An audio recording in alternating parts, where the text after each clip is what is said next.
Proxima Centauri, 4.24 light-years away. You've probably seen that number before. And if you're like most people, you read it, nodded, and moved on. Because it sounds like an answer. It isn't. That number is the beginning of a question that most people never finish asking. Because the moment you actually follow it all the way, something shifts. The question stops feeling like a science problem and starts feeling like something else entirely. Something that sits with you. We know how far it is. We know how fast we can go. We have real proposals, real funding, real physicists who have done the math. So on paper, the answer to how long should be simple. But the honest answer is disturbing. The kind that makes you stop mid-thought and stare at nothing for a moment. And by the end of this, that's exactly what you'll be doing. Because the real answer isn't a number. The Parker Solar Probe moves at roughly 690,000 kilometers per hour, the fastest object humanity has ever built. It uses the gravity of the sun itself as a slingshot, reaching velocities no engine alone could produce. At that speed, Proxima Centauri is 6,300 years away. The pyramids at Giza are younger, so the answer seems obvious: go faster. And there is a real proposal to do exactly that. Not theoretical, funded, staffed by serious physicists. Breakthrough starshot plans to push a gram-scale probe to 20% the speed of light using a ground-based laser array, cutting the journey to roughly 20 years. 20 years. A career, a childhood, a number a person can actually hold. The laser requires approximately 100 gigawatts, equivalent to the entire electricity generation capacity of Germany, focused into a single beam. That infrastructure does not exist anywhere on Earth. Building it would be the largest engineering project in human history. But set that aside. Assume it gets built. Assume the probe launches and reaches 20% light speed. For a moment, it actually works. Here is where most discussions stop. The speed problem is theoretically solved. 20 years instead of 6,300. Progress by any reasonable measure. What those discussions don't follow is what 20% light speed does to the journey itself. Interstellar space contains roughly 1 hydrogen atom per cubic centimeter. At walking speed, that is nothing. At 20% light speed, each one strikes the probe's hull with the energy of an accelerator particle. Not occasionally, continuously, for the entire crossing. Add shielding. Shielding adds mass. Mass requires more laser energy to accelerate. More laser energy means a larger array than the one we already cannot build. Strip the shielding back and the probe dissolves. Add it back and the launch fails. Both exits close simultaneously. But there is something even the shielding debate missed. The laser stays on Earth. There is nothing at Proxima Centauri to slow the probe down. It arrives at 20% light speed and keeps moving, passing through the entire system in hours before disappearing into the dark. A window of hours to collect readings. Then, gone forever. That signal takes 4.24 years to reach Earth. Launch to first image, roughly 25 years. One flyby, a probe smaller than your hand. That is what success looks like. Now put humans inside it. A crewed vessel carries life support, food systems, water recycling, redundant backups for every critical function. Minimum mass estimates begin around 10,000 metric tons. Accelerating that to 5% light speed requires energy exceeding Earth's entire global output by orders of magnitude. Travel time, 85 years. At 1% light speed, achievable in theory with advanced nuclear propulsion, The crossing takes 430 years. No one lives 430 years, so the ship carries generations. Children born in transit, who raise children in transit, who raise the generation that finally arrives. The crew that departs will be completely gone before Proxima Centauri comes into view. It is worth pausing on that, without rushing past it. The people who build the ship, who train for years, who watch Earth disappear behind them, will never see what they were sent to find. Their entire contribution to the mission is the act of departure.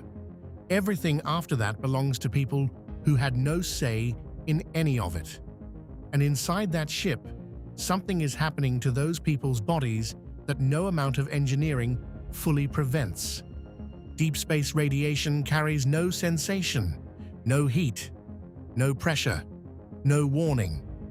Galactic cosmic rays pass through the hull, through the shielding, through the body, and continue on their way. Over years, they degrade the hippocampus, the region of the brain responsible for memory and spatial reasoning. Research on animals exposed to simulated deep space conditions found something that landed quietly in the data but sits heavily once you understand it. The animals got lost, not visibly sick, just increasingly unable to navigate, remember, or find their way back to places they had been before. Heavier shielding does not cleanly solve this. Dense material struck by high-energy particles produces secondary radiation, a cascade that in certain configurations delivers higher doses than the original exposure. There is a documented range where adding more protection makes the outcome worse. Every person born on that ship inherits this environment from their first breath. 4 centuries of it, accumulating across generations, with no recovery period and nowhere else to be. The generation that arrives at Proxima Centauri carries all of that in their biology. Whether they step off the ship capable of completing a mission is not something mission planners can calculate in advance. The answer waits behind the door when it finally opens. Set aside biology for a moment. Consider only the ship itself. A vessel crossing interstellar space for 430 years must function without catastrophic failure for longer than the United States has existed as a nation. Every system must be repairable from within. Every spare part must already be present at launch or fabricated from materials already on board. There is no calling for help. A distress signal sent at the midpoint of the journey takes over 2 years to reach Earth. A response takes 2 more years to return. The emergency has resolved itself long before any reply arrives. And the ship does not simply age, it accumulates its own history. Repairs made in year 80 with improvised materials introduce tolerances that affect dependent systems in year 150. Knowledge passed between generations introduces small distortions at each transfer, the way a story changes slightly each time it is retold, until the version in circulation in year 350 contains assumptions the original authors never made.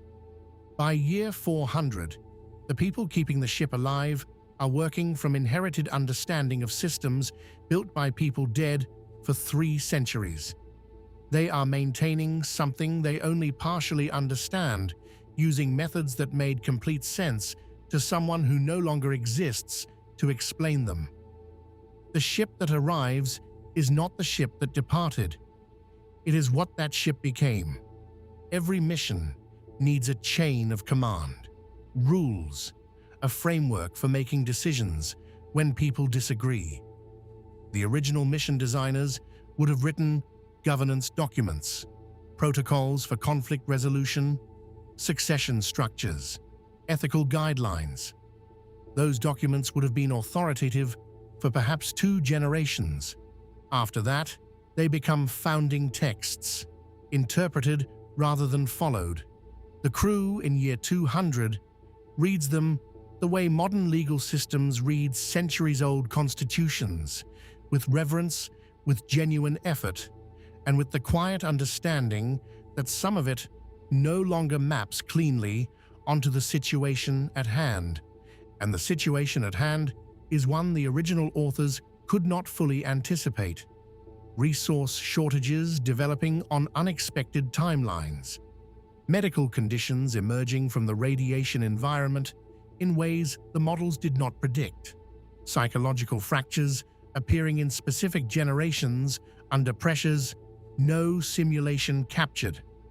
Every governance system in human history has been tested by circumstances its designers did not foresee. Most have failed at some point and been rebuilt. The interstellar ship has no mechanism for outside intervention when the internal structure fractures, no mediator, no appeal to external authority, no option to dissolve and reconstitute. Whatever governance the ship arrives with is whatever survived. Here is where the problem becomes something harder to name. Languages do not hold still. English spoken 400 years ago was Shakespeare's English. Recognizable in structure, foreign in texture. 400 years before that, it was Middle English, related at the root, but not fluent in practice. A ship sealed in interstellar space for 430 years carries a language evolving in complete isolation, shaped by the specific pressures and stories that matter inside a vessel crossing the dark, with no outside influence to anchor it. Consider a single word: home.